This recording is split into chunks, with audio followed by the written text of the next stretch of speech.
საინტერესო და რაღაცნაირი თბილისური ამბავია.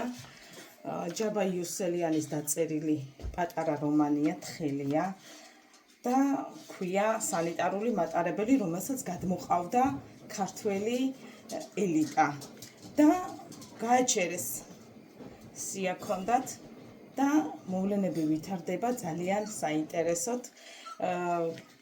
საერთოდ არც ვიფიქრებდი როდისმე რომ ჯაბა იუსელიანს წავიკითხავდი და ეს შევარდნაძის წიგნის მერე იქ ნახსენები რომ იყო ხაზგასმით ქონდა შევარდნაძის ბრალდება რომ ჯაბა იუსელიანის ადებდა ხელს რომ დაუკითხავად შევიდაო ისეთ ადგილასო რამაც გამოიწვიაო აფხაზეთის დაკარგვაო და ძალიან მაინტერესებდა ჯაბა იუსელიანის პასუხი და ამ წიგნის მერე წავიკითხავ მის ასე ვთქვათ მემუარს და მოგიყვებით, თუმცა მანამდე საინტერესოა, ვერ ვიტყვი რომ არ არის საინტერესო და არ მოგეწონებათ.